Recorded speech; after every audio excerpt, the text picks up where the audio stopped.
لله رب العالمين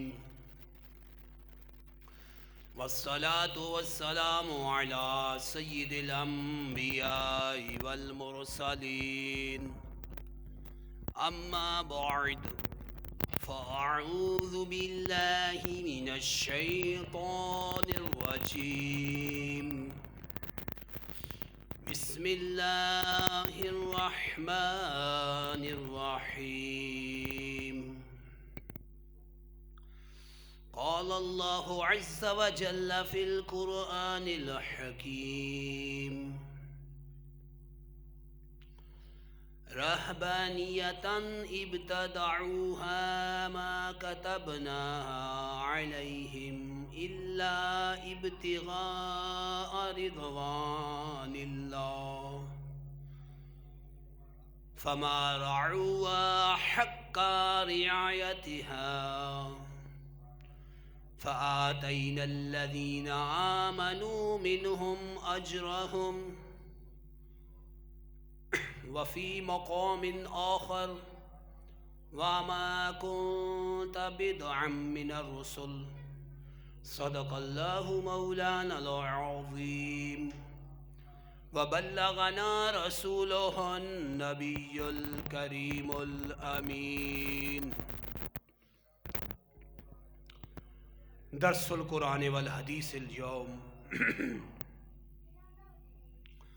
عن تعریف البدعت واقسام البدعت بالقرآن والسنہ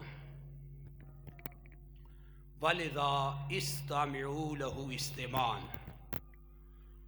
آج کا درس قرآن درس حدیث انتہائی اہم موضوع بدعت کسے کہتے ہیں، بدعت کی تعریف کیا ہے، قرآن و سنت میں اس میں ہمارے لیے کیا احکامات ہیں، اس پر درس قرآن درس حدیث ہوگا. توجہ کے ساتھ سماعت فرمائیے گا. بدعت کسے کہتے ہیں؟ Perfect guidance of all of the humanity in holy قرآن. ساری کی ساری رہنمائی چونکہ قرآن میں ہے اور اللہ جل شانہ نے اس میں بڑی رہنمائی فرمائی. ارشاد فرمایا وما کنت بدعا من الرسل، آپ رسولوں میں کوئی نئے نہیں ہیں.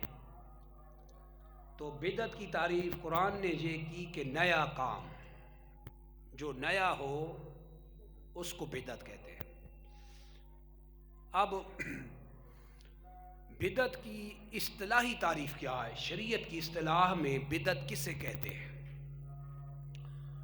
قال الامام شارح البخاری امام شرف الدین النووی فی تعریف البدعت، عظیم الشان محدث شارح بخاری امام نووی بدعت کی تعریف میں فرماتے ہیں فی اصطلاح الشرع البدعۃ کل شیء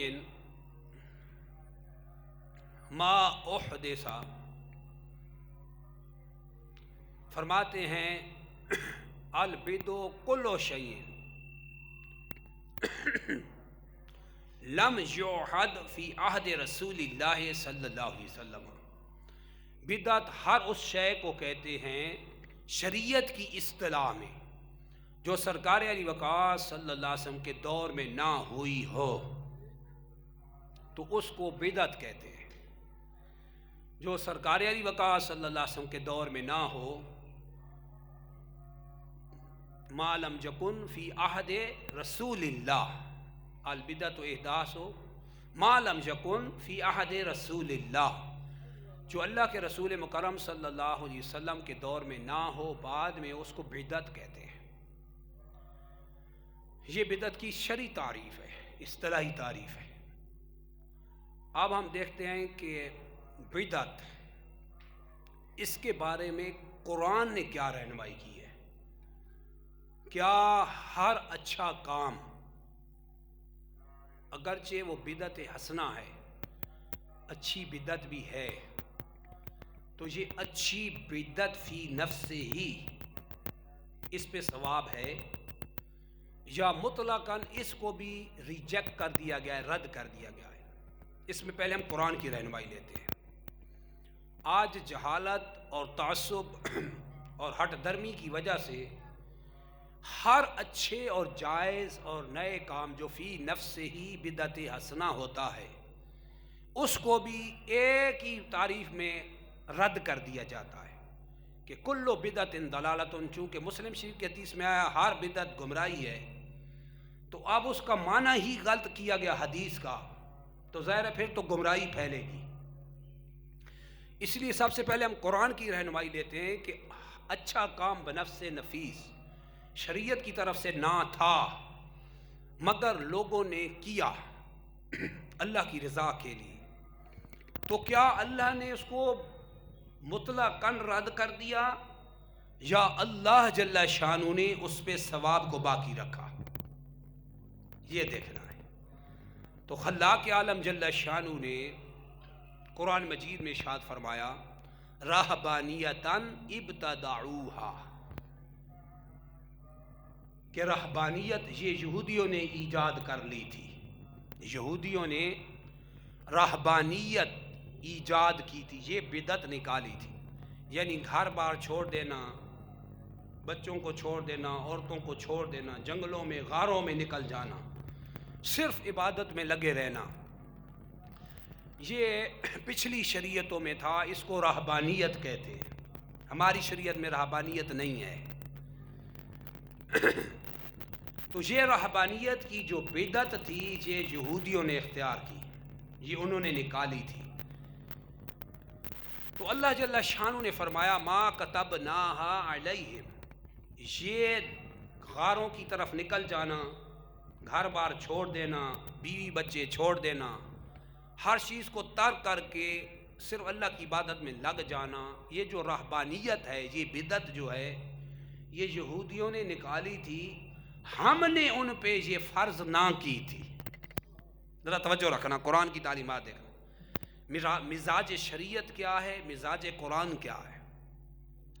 ہم نے یہ بدعت، یہ رہبانیت، یہ ہر چیز کو چھوڑ کے دریاؤں میں غاروں میں چلے جانا، جنگلوں میں نکل جانا، یہ رہبانیت ہم نے ان پہ فرض نہ کی تھی۔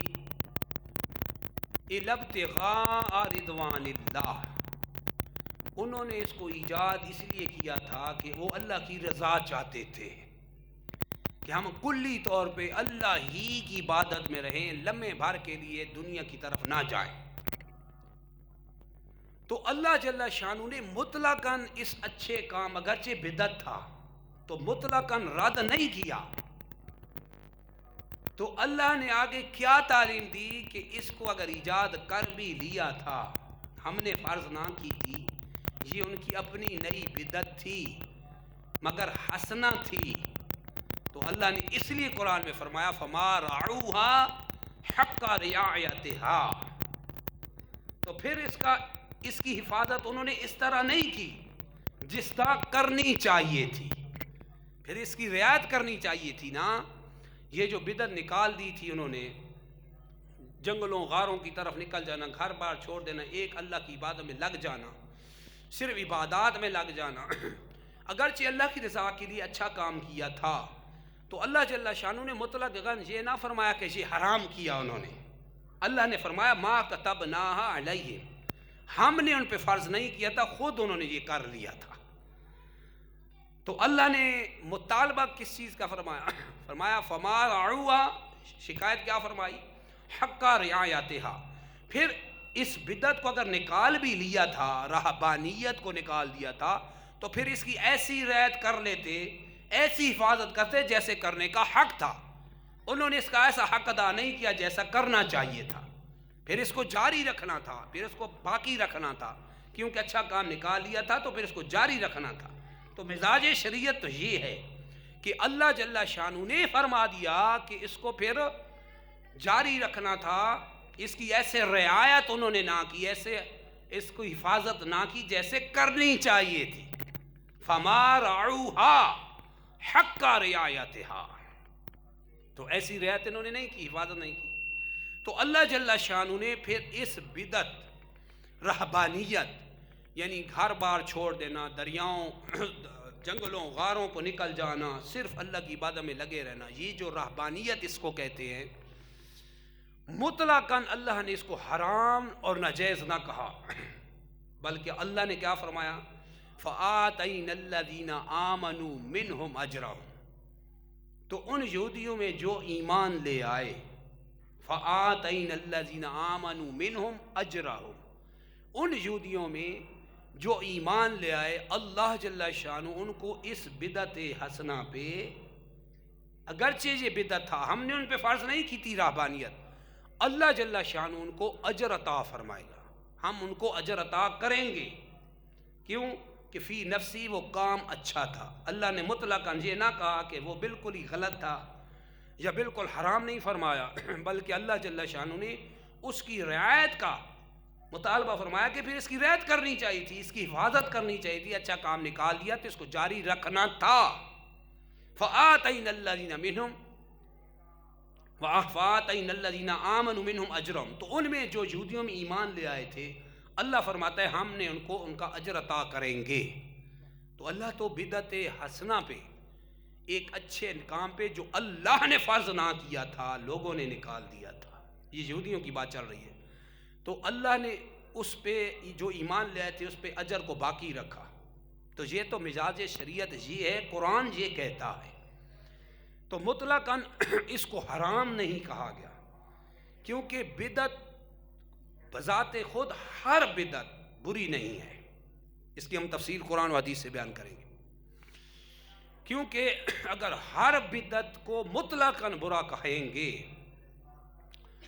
تو پھر صحابہ کرام رضوان اللہ اجمعین کے بہت سے کاموں کو بدعت کہنا پڑے گا، نعوذ باللہ، جو سرکار کے دور میں نہ تھے، سرکار کے بعد صحابہ نے شروع کیے تھے، اور بہت سے وہ کام جو فی زمانہ آج کے دور میں شریعت خاص عین عبادات کے معاملات میں ہیں، جن کو بدعات حسنہ کہتے ہیں، اچھی بدعات کہتے ہیں، وہ آج ہمارے دور میں جاری و ساری ہیں، پھر ان کو بھی ناجائز اور حرام کہنا پڑے گا۔ اب ہم آتے ہیں اصل بات کی طرف، ایک بہت بڑی جہالت جو معاشرے میں پھیلائی جا رہی ہے، بہت بڑی گمراہی، کہ حدیث مسلم کلو بدعت دلالت، ان کا لفظ جو ہے نا، ہر ایک کو بے وقوف بنا کے یہی سمجھایا جاتا ہے کہ ہر نیا کام بدعت ہے، وَكُلُّ بِدْعَةٍ دَلَالَةٌ وَكُلُّ دَلَالَةٍ فِي النَّارِ، ہر بدعت گمراہی اور ہر گمراہی جہنم میں لے جائے گی۔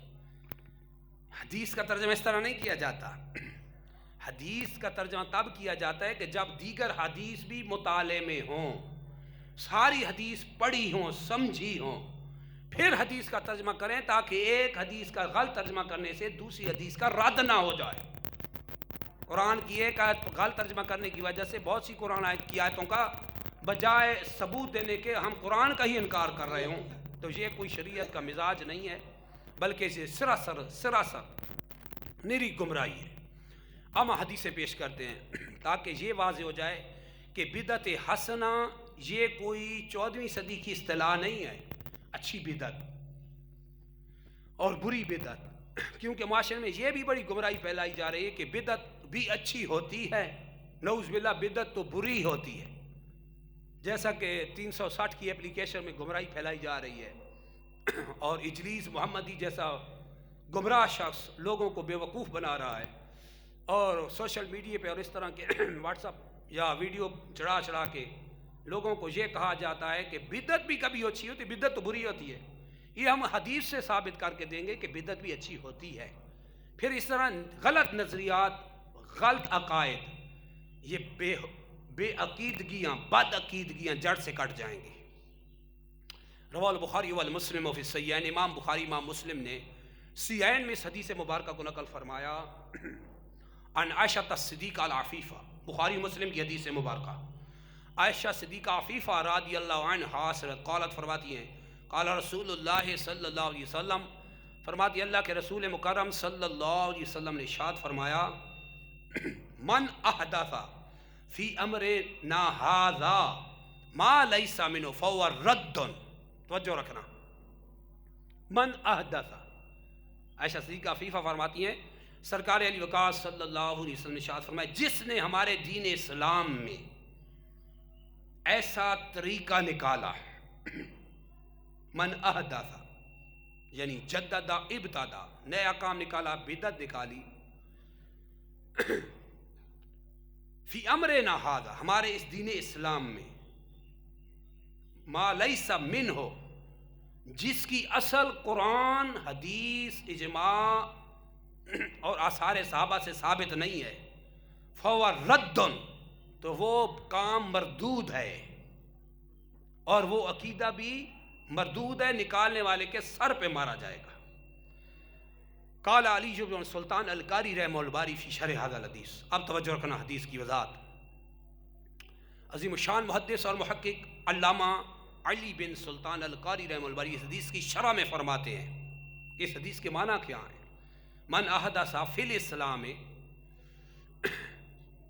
ما لیس منہ فہو رد، جس اسلام میں ایسا طریقہ نکالا، ایسا عقیدہ نکالا جس کی اصل قرآن حدیث اجماع صحابہ اور آثار صحابہ سے ثابت ہی نہیں ہے، فہو رد، تو وہ مردود ہے۔ اس کی شرح میں فرماتے ہیں والمعنی، فرماتے ہیں حدیث کے معنی یہ ہیں ان من احدث فی الاسلام راجن، کہ جس نے اسلام میں ایسا عقیدہ نکالا، ایسی رائے کو جنم دیا، ایسے نظریے کو پیدا کیا، لم یکن لہ من القرآن او السنت سند ظاہر، جس کی نہ تو قرآن سے کوئی ظاہری سند موجود ہے، کوئی ریفرنس، کوئی حوالہ موجود ہے، او ملفوظ خفی، نہ ہی قرآن اور حدیث، قرآن اور سنت سے لفظی طور پہ وہ ثابت ہے، نہ ہی پوشیدہ طور پہ چھپے الفاظ میں ثابت ہے، یعنی ظاہری لفظوں میں نہیں ہے، لیکن قرآن و حدیث کے اصول کے مطابق اس کو نکالا گیا ہو، اس طرح بھی نہ نکالا گیا ہو تو فرماتے ہیں او مستنبط، اور نہ ہی قرآن و حدیث سے وہ عقیدہ یا مسئلہ یا عمل نکالا گیا ہو، تو فرماتے ہیں فہو بدعۃ ضلالۃ، تو فرماتے ہیں یہ گمراہی والی بدعت ہے، فہو مردود علیہ، تو یہ کام جو نیا عقیدہ، نئے نظریات، نئے عقائد وہ نکالے گا تو یہ اس کے منہ پہ مارے جائیں گے کہ نہ تو اس قرآن کی سند تھی، اس کی نہ سنت کی سند ہے، نہ اس پہ صحابہ کا اتفاق ہوا، اجماع ہوا، نہ ہی وہ آثار صحابہ سے ثابت ہے۔ تو ایسا نظریہ اور بد عقیدگی نکالنے والے کے سر پہ وہ نظریہ مارا جائے گا، اس کے منہ پہ مردود ہوگا، اسی پہ رد کیا جائے گا، لٹایا جائے گا۔ آج ہمارے معاشرے میں سرے سی بد عقیدگی جنم لے رہی ہے۔ اہل سنہ کا عقیدہ آج سے 1450 سال پہلے، 1450 سال پہلے سرکار علی وقار صلی اللہ علیہ وسلم کے دور سے، صحابہ کے دور سے چلتا ہوا آج تک ہم تک پہنچا، اور قرآن اور حدیث صحیحہ سے ثابت ہے، قرآن اور حدیث صحیحہ سے ثابت ہے۔ اس کے علاوہ جتنے نظریات جنم لے رہے ہیں، جتنی بد عقیدگیاں معاشرے میں پھیل رہی ہیں، ان کی سند نہ تو قرآن سے ہے، نہ حدیث سے ہے، نہ اجماع صحابہ سے ہے، اور نہ ہی صحابہ کرام کے عمل آثار صحابہ سے ہے۔ تو یہ نظریات باطل نظریات ہی مردود ہیں، جیسا کہ یہ کہنا کہ نعوذ باللہ مرزا قادیانی نبی ہے، ظاہر ہے قرآن نے اس کو رد کیا، ما کان محمد ابا احد من رجالکم ولکن رسول اللہ وخاتم النبیین، محمد صلی اللہ علیہ وسلم تمہارے مردوں میں سے کسی کے باپ نہیں ہے، لیکن وہ اللہ کے رسول ہیں، وخاتم النبیین، نبیوں پر سلسلہ نبوت کو ختم کرنے والے ہیں، اور سرکار خود فرماتے لا نبی بعدی، میرے بعد نبی نہیں آئے گا۔ تو اب کوئی نبوت کا دعویٰ کرے تو کفر ہے، دعویٰ کرنے والا کافر ہوگا، اور اس کے جتنے پیچھے چلیں گے، مرزائی بنیں گے، جو قادیانی بنے، سارے کافر ہوں گے، یہ کفر ہے۔ اب یہ ہے وہ نظریہ جس کی قرآن حدیث سے سند نہیں ہے۔ پھر مختلف بد مذہبوں نے جنم لیا، مختلف فرقے پھیلے، جس نے جو سمجھا قرآن سے اس نے ایک نئی جماعت کھڑی کی اور نیا فرقہ مسلمانوں میں ڈالا۔ انگریزوں کے اشارے پہ آج مسلمانوں میں جو حالات پیدا کیے جا رہے ہیں، جو فرقہ واریت پھیلائی جا رہی ہے، اسی وجہ سے۔ پھر ایک اور فرقہ اٹھا اس نے کہا نعوذ باللہ اللہ کے رسول صلی اللہ علیہ وسلم کے والدین کافر ہیں. ہاں جی، یہ آپ کے اس شہر میں بھی وہ فرقہ موجود ہے. پہچان رکھے، جینے کی تمنا ہے تو پہچان پیدا کر. تو سرکار کے نعوذ باللہ والدین کافر ہیں تو پھر اسلام کہاں ہے؟ حالانکہ ہم فجر کے درس قرآن درس حدیث میں پچھلے 1 مہینے سے ثابت قرآن و حدیث صحیحہ سے پیش کر چکے ہیں کہ سرکار علی وقار صلی اللہ علیہ وسلم کے سارے والدین کریمین حضرت آدم علیہ السلام سے لے کے عبداللہ و آمنہ تک سارے مسلمان تھے. جیسا کہ اللہ نے قرآن میں فرمایا الذی یراک حین تقوم وتقلبک فی الساجدین، اے حبیب اللہ آپ کو اس وقت دیکھتا ہے جب آپ کھڑے ہوتے ہیں اور سجدہ کرنے والوں میں آپ کے نور کے دورے کو ملاحظہ فرماتا ہے. سجدہ کرنے والوں کے پیشانیوں میں آپ کے نور کا جو دورہ ہوتا ہے، تقلب ہوتا ہے، اس دورے کو اللہ دیکھتا ہے. تو وہ اللہ فرما رہا ہے کہ سرکار کا نور مبارک ہمیشہ سجدہ ریز لوگوں میں رہا، ساجدین میں رہا. یہ نص قطعی قرآنی ہے. اور تفسیر ابن عباس رضی اللہ عنہما جید مفسرین نے، امام بہقی نے، امام ابو نعیم نے دلائل النبوہ میں، اور دیگر محدثین نے جو نقل کیا، امام سیوطی نے بھی اس کو نقل کیا. تو سرکار علی وقار صلی اللہ علیہ وسلم کا نور مبارک کہاں کہاں رہا؟ عبداللہ ابن عباس سے جو روایت ہے فرمایا ما زالا نور النبی صلی اللہ علیہ وسلم، کہ اللہ کا رسول صلی اللہ علیہ وسلم ہمیشہ رہا کن کن میں؟ ما زانا رسول اللہ، ما زالا نور رسول اللہ صلی اللہ علیہ وسلم یتقلب فی اسلاب من اسلاب طیبات الی ارحام الطاہرہ، کہ اللہ کے رسول مکرم صلی اللہ علیہ وسلم کا نور مبارک ہمیشہ پاک پشتوں سے پاک رحموں کی طرف منتقل ہوتا رہا.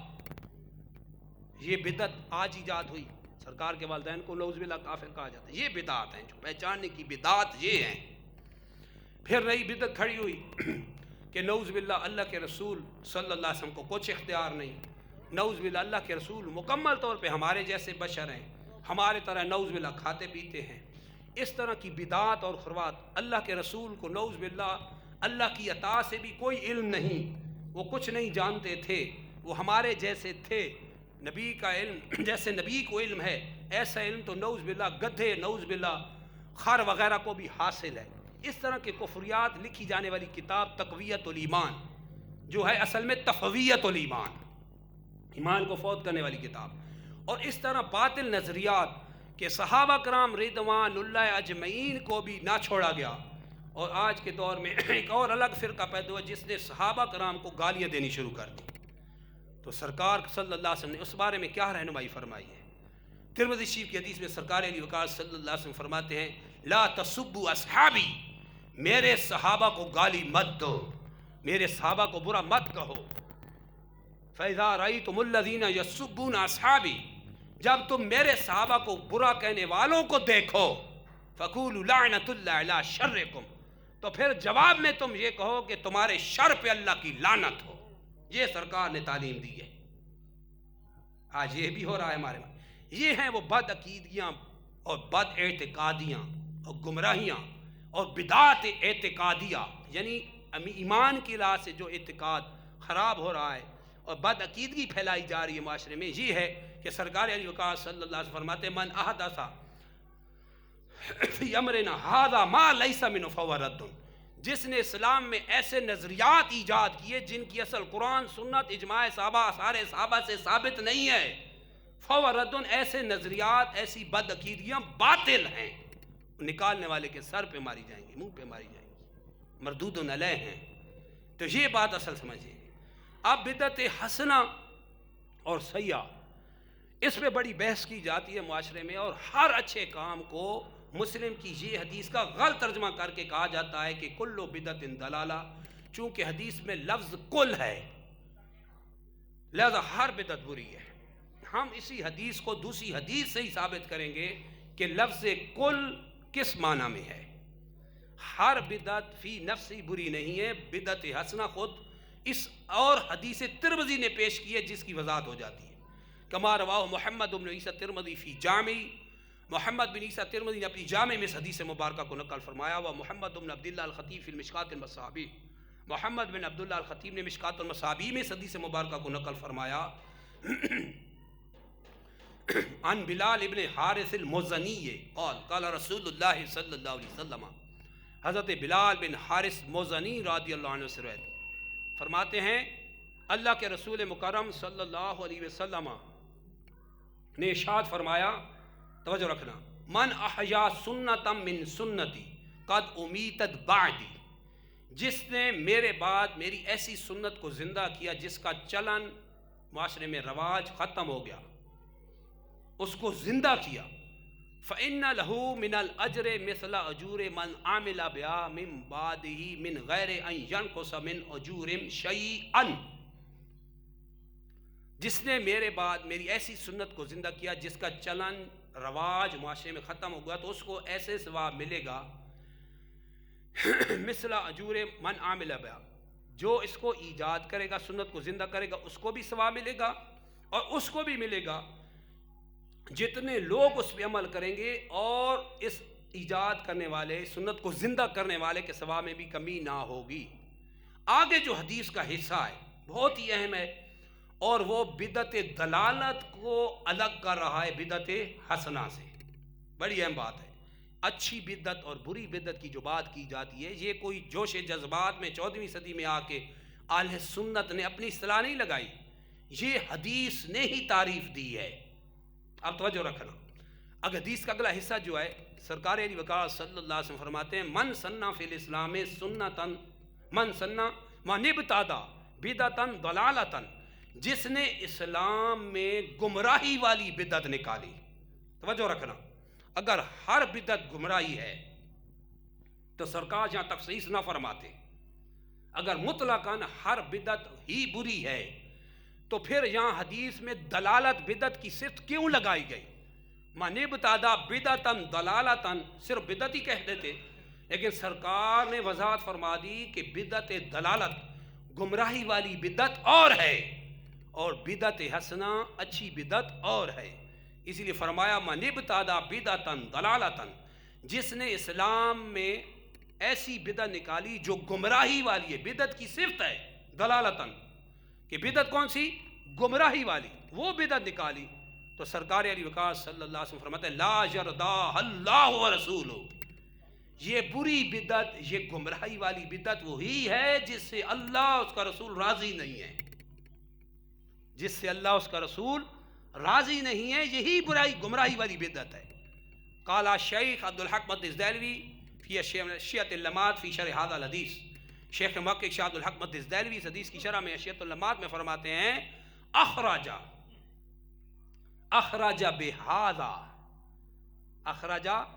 بہذا البدعۃ الحسنہ.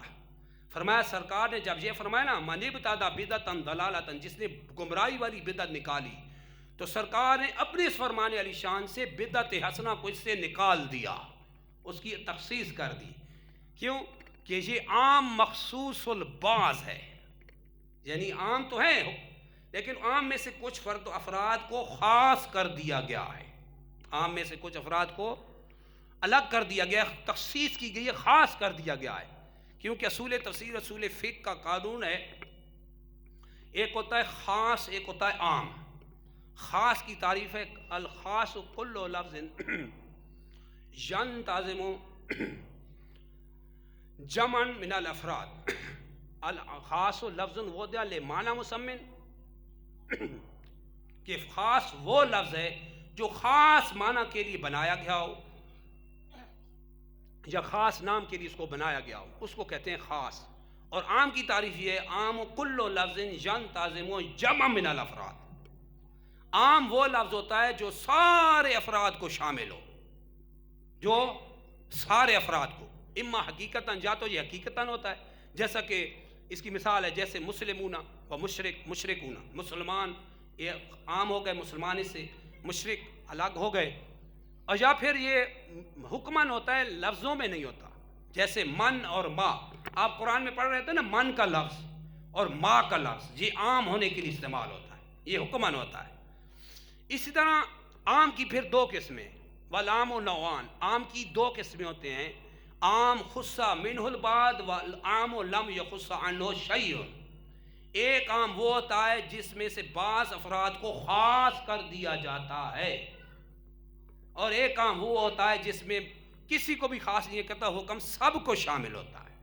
تو یہ جو لفظ سرکار نے فرمایا کہ من ابتدع بدعۃ ضلالۃ، یہ عام مخصوص البعض ہے کہ ہر بدعت گمراہی، جو فرماتے ہیں نا مسلم شریف کی حدیث میں حضرت جابر سے جو روایت ہے، قال رسول اللہ صلی اللہ علیہ وسلم، اللہ کے رسول صلی اللہ علیہ وسلم نے ارشاد فرمایا، اما بعد، حمد و ثنا کے بعد سرکار صلی اللہ علیہ وسلم فرماتے ہیں فإن خیر الحدیث کتاب اللہ، سب سے بہترین بات کتاب اللہ قرآن کی ہے، وخیر الہدی ہدی محمد، اور سب سے بہترین سیرت سیرت مصطفیٰ ہے۔ آگے کیا فرماتے ہیں سرکار، وشر الامور محدثاتها، اور برے کاموں میں سے سب سے برے وہ ہیں جن کو نیا نکالا گیا ہو۔ آگے توجہ رکھنا، آگے سرکار صلی اللہ علیہ وسلم فرماتے ہیں وَكُلُّ بِدْعَةٍ ضَلَالَةٍ، ہر بری بدعت گمراہی ہے۔ اب اس کو کل کو لفظ یہ عام مخصوص البعض ہے تو عام، لیکن ایک خاص، اس میں سے کچھ افراد کو خاص کر دیا گیا ہے کہ ہر بری بدعت گمراہی ہے۔ اس لیے کہ اگر مطلقاً ہم کہیں نا ہر بدعت گمراہی ہے، تو پھر یہ دوسری حدیث صحیحہ کے اس کے معنی خلاف ہو جائیں گے اور ان کا رد ہوگا۔ اور صحابہ کرام رضوان اللہ اجمعین کے 80% وہ دینی کام جو سرکار کے دور میں نہ تھے، بعد میں ایجاد کی، کہ سب کو بدعت گمراہی کہنا پڑے گا، جو مزاج شریعت نہیں ہے۔ جیسے کما قال فی البخاری، جیسا کہ رئیس المحدثین محمد بن اسماعیل بخاری نے اپنی حدیث صحیح میں اس حدیث مبارکہ کو نقل فرمایا، فاروق اعظم نے تراویح کی 20 رکعت ایجاد کی۔ سرکار کے دور میں 20 رکعت کی جماعت کہاں تھی؟ تو سرکار صلی اللہ علیہ وسلم نے اس کو چھوڑے رکھا تاکہ امت پہ فرض نہ ہو جائے۔ حضرت ابوبکر صدیق کا پورا زمانہ تراویح جماعت سے خالی چلا گیا، پورا زمانہ خلافت کا۔ حضرت فاروق اعظم کا صدر اول پہلا حصہ خلافت کا خالی گیا۔ پھر فاروق اعظم رضی اللہ عنہ ابی بن کعب کو امام مقرر کر کے 20 رکعت نماز تراویح با جماعت کی بدعت نکالی۔ اب کو یہ کہنے کہ صحابی کا عمل ہے تو بدعت نہیں، خود وہ کیا فرما رہے ہیں؟ بخاری شریف کی حدیث، حضرت سیدنا عمر بن خطاب فاروق اعظم فرماتے ہیں نعمت البدعۃ ھذہ، یہ تراویح کی جماعت 20 رکعت بہت اچھی بدعت ہے۔ اب سمجھ آئی؟ کل بدعت ضلالہ، ہر بری بدعت گمراہی ہے، ہر بدعت گمراہی نہیں ہے۔ اور یہ جو جہالت بڑی زور و شور سے پھیلائی جاتی ہے کہ بدعت بھی اچھی ہوتی ہے، یہ وہی ابو جہل کہے گا جس نے قرآن و حدیث کے ایک لفظ نہ پڑھا ہوگا یا پورا سمجھا نہ ہوگا، پھر ادھورا پڑھ کے لوگوں کو چھوڑا کھلم گمراہ کرنے کے چکر میں ہوگا۔ یہ بڑا زور و شور سے اسی مسلم شریف کی اسی حصے کو اٹھا کے کل بدعت ضلالہ کا ترجمہ ہی غلط کیا جاتا ہے کہ ہر بدعت گمراہی ہے، پھر تو صحابہ کرام کے عمل بھی نعوذ باللہ بدعت گمراہی ٹھہریں گے۔ جبکہ بخاری کی حدیث نے وضاحت کر دی، فاروق اعظم فرماتے ہیں نعمت البدعۃ ھذہ، یہ 20 رکعت تراویح بہت اچھی بدعت ہے۔ اب ہم اس میں مسلم شریف کی آپ کو حدیث پیش کرتے ہیں کہ سنت حسنہ اور سنت سیئہ، اچھا طریقہ اور برا طریقہ، یہ کیا ہے؟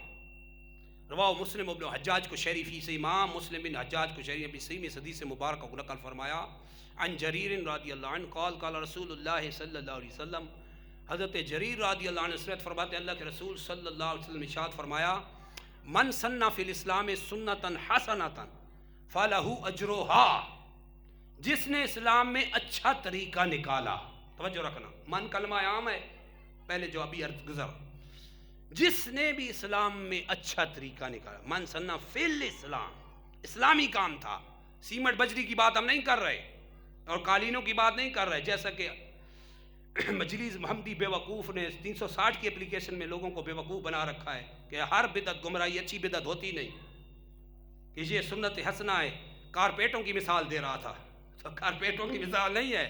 من سنہ فی الاسلام سنتا حسنہ، جس نے اسلام میں اچھا طریقہ نکالا، فی الاسلام کی قید ہے، ایسے نہیں کوئی اچھا طریقہ نکالا، نہ، جس نے اسلام، کام اسلامی ہونا چاہیے، اسلام سے ریلیٹڈ ہے، اسلامی ہے کام، اسلام سے ریلیٹڈ ہے، اسلام میں اچھا طریقہ نکالا، فَلَهُ أَجْرُهَا۔ تو سرکار صلی اللہ علیہ وسلم فرماتے ہیں اس کے اس اچھے کام نکالنے پہ، جو کہ صحابہ کے دور میں نہ تھا، خود سرکار کے دور میں نہ تھا، خود سرکار فرما رہے ہیں فَلَهُ أَجْرُهَا، اس کو اس نئے اچھے کام کے نکالنے پہ، اگرچہ میرے دور میں نہ تھا، سرکار فرمائے فَلَهُ أَجْرُهَا، اس کو اس اچھے نکالنے پہ ثواب ملے گا، اجر ملے گا۔ وَأَجْرُ مَنْ عَمِلَ بِهَا مِنْ بَعْدِهِ مِنْ غَيْرِ أَنْ يَنْقُصَ مِنْ أَجْرِهِمْ شَيْءٌ، جتنے لوگ بھی اس اچھے عمل پہ عمل کریں گے سب کو ثواب ملے گا، ان کے ثوابوں میں کمی نہ ہوگی۔ یہ سنت حسنہ، اچھا طریقہ۔ اور برا طریقہ، سرکار صلی اللہ علیہ وسلم اچھی بدعت اور بری بدعت ہم نے اصطلاح نہیں نکالی، یہ حدیث نے ہمیں بتائی ہے، اور فرمایا وَمَنِ ابْتَدَعَ، اور فرمایا من سنّ فی الاسلام سنتاً سیئۃً، اور جس نے اسلام میں برا طریقہ نکالا، برا طریقہ، کان علیہ وزرہا، تو اس کا گناہ نکالنے والے کے سر پہ ہے، وَوِزْرُ مَنْ عَمِلَ بِهَا مِنْ بَعْدِ مِنْ غَيْرِ أَنْ يَنْقُصَ مِنْ أَوْزَارِهِمْ شَيْءٌ، جتنے لوگ اس برے کام پہ عمل کرنے والے ہیں ان کو بھی گناہ ملے گا، سب کا گناہ پھر پھرا کے ایجاد کرنے والے کے سر پہ ہوگا۔ یہ ہے سنت حسنہ اور یہ ہے سنت سیئہ، اچھا کام برا کام، اچھی بدعت بری بدعت۔ اس کی تقسیم تو خود سرکار صلی اللہ علیہ وسلم نے کی کہ اچھا طریقہ اور برا طریقہ۔ اب موجودہ دور میں 80% کام وہ ہو رہے ہیں جو سرے سے ہی بدعت حسنہ ہیں، دین کے 80% کام، اور 20% وہ ہیں جو پیچھے سے ہیں، اور 80% وہ ہیں جو سرے سے بدعت حسنہ ہیں، اچھی بدعت پہ ہو رہے ہیں۔ جیسا کہ کا اعراب القرآن، قرآن پہ جتنے اعراب لگائے گئے ہیں، قرآن وحی الہی ہے، یہ اللہ کا کلام ہے۔ جب یہ منظم من اللہ تھا، اللہ کی طرف سے نازل ہوا تھا، اس پہ اعراب نہیں تھے، اس پر زبریں زیریں پیشیں نقطے کچھ بھی نہیں تھا، نقطے بھی نہیں تھے۔ اب قرآن سے نقطے ہٹا لیں نا، زبریں پیشیں ہٹا لیں، اعراب سارے ہٹا لیں، کون ہے قرآن کی ایک ہر آیت پڑھ کے دکھائے؟ 1000 غلطیاں کرے گا، کفریہ غلطیاں کرے گا، فاعل کو مفعول اور مفعول کو فاعل بنا دے گا۔ تو کیوں ہوگا؟ یہ ساری چیزیں جب قرآن نازل ہوا تھا اس وقت تو قرآن یہ تھا۔ اب یہ جو کہا جاتا ہے نا کہ ہر نیا کام بری بدعت ہے، نعوذ باللہ، تو ایسوں کو ہم دعوت چیلنج کرتے ہیں کہ پھر وہ قرآن کی ایک سطر پڑھ کے دکھائیں۔ ہم لکھاتے ہیں وہ عبارت، وہ عربی قرآن عربی تفسیریں موجود ہیں جن پہ زبریں زیریں پیش نہیں ہیں، جو علماء پڑھتے ہیں، ان میں سے ایک سطر پڑھ کے دکھائیں، ایک لائن پڑھ کے دکھائیں، پتہ چل جائے گا کہ بدعت حسنہ اور سیئہ کیا ہوتی ہے۔ تو خود وحی الہی کو بھی ہم بدعت حسنہ کی برکت سے پڑھ رہے ہیں۔ حجاج بن یوسف نے اس پہ اعراب لگوائے، اللہ نے اس سے لگوائے۔ بخاری شریف کی حدیث میں ہے اللہ جل شانہ بڑے بڑے ظالموں سے بھی دین کے کام لے لیتا ہے۔ اب اگر اعراب نہ لگوائے جاتے، مجھے بتائیں آج تو لوگ اعراب لگا قرآن کو صحیح نہیں پڑھ سکتے، تو جب اعرابی اور نقطے بھی ہٹا لیے جائیں تو عوام تو ساری گئی پڑھنے سے۔ علماء میں بھی ہر عالم نہیں پڑھے گا، خواص جید عالم پڑھ سکیں گے ایسی عبارت کو۔ اگر وہی اس طرح قرآن لایا جائے، زبریں زیریں پیشیں ہٹائیں، نکات ہٹائیں، یہ خود جو آج بدعت کی راٹ لگا کے بیٹھے ہیں اور ہر اچھے کام کو بدعت کریں، خود قرآن کا ایک حرف نہیں پڑھے۔ اور اب موجودہ جو شکل میں قرآن مجید موجود ہے پرنٹڈ، اور اس میں جتنے زبریں زیریں پیشیں نقطے ساری تو بدعات ہیں، نہ پڑھیں نا آپ یہ قرآن، وہی پڑھ کے دکھائیں جو سرکار کے دور میں بغیر اعراب کے تھا۔ یہ دین کی میں مثال، بجری کی مثال نہیں دے رہا ہوں، سیمنٹ بجری کی، یہ قرآن سے بڑھ کر کون سی مثال ہے؟ وہی الہی ہے۔ اب دینی مدارس، یہ جتنے دینی مدارس ہیں، یہ جہاں سارے لوگ علماء بن رہے ہیں تمام مکاتب فکر کے، ان کے بھی جو ہر اچھے کام کو بدعت کہہ رہے ہیں، ان کے اپنے یہ مدارس خود بدعت ہیں، کیونکہ سرکار کے دور میں یہ جامعات کہاں بنے تھے؟ کوئی ثبوت ہے؟ سرکار صلی اللہ علیہ وسلم کے دور میں یہ جامعات کہاں بنے تھے؟ کس جامعہ میں درس نظامی پڑھائی جاتی تھی؟ یہ خود درس نظامی بدعت ہے، یہ نیا کورس ہے، یہ محدثین نے نکالا کہ اس کے پڑھنے سے آدمی عالم بنتا ہے۔ یہ علم صرف اور علم نحو یہ کہاں تھے؟ اصول فقہ اور تفسیر، اصول تفسیر، اصول حدیث، خود احادیث کی تعریفات، مصطلحات حدیث، اصول حدیث، یہ سب کدھر تھے؟ سرکار کے دور میں تھے؟ یہ سارے بعد میں جتنے علوم آئے یہ قرآن و حدیث کے سمجھنے کے مددگار علوم ہیں، معاون علوم ہیں، لیکن یہ سارے کے سارے بدعت حسنہ ہیں۔ اب یہ نہ پڑھیں تو پھر یہ مدارس کیوں چلائے جا رہے ہیں؟ اگر ہر نیا کام بدعت ہے تو گرائیں نہ مدارس کو۔ سرکار کے دور میں جامعات میں درس نامی کہاں پڑھائی جاتی تھی؟ بنے نہ بغیر علم کے عالم اور بغیر صرف و ناف کے عالم بن کر، وہ تو سرکار کی نظر ہوتی تھی، جو صحابہ پہ پڑتی تھی تو جید عالم بنا دیتی تھی۔ اب کیسے بنیں گے؟ لیکن یہ بدعت حسنہ کی زور پہ دین کے 80% کام ہو رہے ہیں۔ یہ مسجد کی جتنی محرابیں، جس محراب جو بنائی گئی سرکار کے دور میں ہے ثابت نہیں تھی، کیوں بنائیے آپ؟ گرائیں، برابر کر دیں مسجد۔ یہ محرابیں ہر ایک کی ہیں، ان کی بھی ہیں جو ہر اچھے کام کو بدعت کہتے ہیں۔ انہوں نے بڑی بڑی محرابیں، بڑے بڑے مینار بنا رکھے، مینار پاکستان کی طرح۔ تو گرائیں مینار پاکستان کے یہ مینار جو مسجدوں کے چاروں طرف یا ایک ایک لگا ہوا ہے، کیوں لگائیں؟ سرکار کے دور میں تھے؟ نہیں تھے، پھر کیوں لگائیں؟ کیونکہ یہ اچھے کام تھے۔ یہ اب اس سے پہچان ہوتی ہے کہ یہ مسجد ہے۔ گرایا تو کسی نے بھی نہیں، انہوں نے بھی نہیں گرایا جو ہر اچھے کام کو بدعت کہتے ہیں، تو مینار گرائے نا۔ پھر یہ محرابیں سرکار کے دور میں کہاں تھی؟ یہ تو بہت بعد کی ایجاد ہے محراب، یہ بعد میں بنی ہے۔ یہ اندر کاٹوں کے مسلح اندر کرنے کے لیے محراب یہ سرکار کے دور میں نہیں تھی، مگر ہر ایک اس کی مسجد میں یہ محراب بنائی جاتی ہے۔ جو یہ کہتے ہیں کہ ہر اچھا کام بدعت ہے، انہوں نے یہ بدعت اندر رکھی ہوئی ہیں۔ یہ دینی کام سارے 80% دین کے کام بدعت حسنہ کے روح پہ چل رہے ہیں۔ لہٰذا مسلمانوں سے التماس اہل سنت سے خصوصاً یہ ہے کہ ایسے لوگوں سے بچ کے رہیں جو قرآن اور حدیث کی من شاہی تفسیر اور تشریح کر دیتے ہیں، پھر لوگوں کو، سادے لوگوں کو بے وقوف بنا کے ہر اچھے کام کو بدعت بدعت کہہ کے لوگوں کو گمراہی کی طرف دھکیلنے کی کوشش کرتے ہیں۔ اس طرح نہیں۔ عبداللہ بن مسعود سے حدیث صحیح مروی ہے۔ حضرت عبداللہ بن مسعود فرماتے ہیں ما رأى المسلمون حسنا فهو عند اللہ حسن۔ جس کو مسلمان اچھا سمجھیں، جس کو مسلمان اچھا سمجھے، مسلمان سمجھ علماء کا گروہ، جس سے مسلمان اچھا سمجھیں وہ اللہ کے ہاں بھی اچھا ہوتا ہے۔ یعنی علماء اسلام، علماء اہل سنت جس کام کو اچھا سمجھیں وہ اللہ کے ہاں بھی اچھا ہوتا ہے۔ اس طرح لہذا ہر اچھے کام کو بدعت، اور بدعت کلو بدعت دلالتن، کلو بدعت دلالتن، یہ جو حدیث کو غلط ترجمے اس کے ساتھ لوگوں کے سامنے پیش کیا جائے کہ کل کا لفظ ہے، کل کے معنی بھی آتے ہیں، کل اور جمیع کا فرق بھی آتا ہے۔ کل کا لفظ سب کو نہیں گھیرتا، جبکہ جمیع کا لفظ سب کو گھیرتا ہے، لیکن پڑھا کچھ نہیں، اصول تفسیر اصول حدیث ہی نہیں پڑھے، صرف سے فقہ کا ہی انکار کر دیا۔ تو پھر نتیجہ یہی ہوتا ہے کہ معاشرے میں سے گمراہ لوگ آ کے میڈیا پہ، سوشل میڈیا پہ، یوٹیوب پہ آ کے کمنٹس دے رہے ہوتے ہیں، ویڈیو چل رہی ہوتی ہے اور لوگوں کو بے وقوف بنایا جا رہا ہے۔ لہٰذا مسلمانوں سے التماس ایسے بندوں سے ہوشیار ہے، مذہب اہل سنت 100% حق ہے، اس کے ساتھ جم کے رہیں، علماء اہل سنت کے ساتھ لگ کے رہیں، انشاءاللہ گمراہی کبھی نہیں چھوئے گی۔ اللہ کی بارگاہ میں دعا ہے جو کچھ درس قرآن درس حدیث ہوا اس کو سمجھ کے دوسروں تک پہنچانے کی توفیق عطا فرمائے۔ وآخر دعوانا الحمدللہ رب العالمین۔ سنت ادا فرمائے۔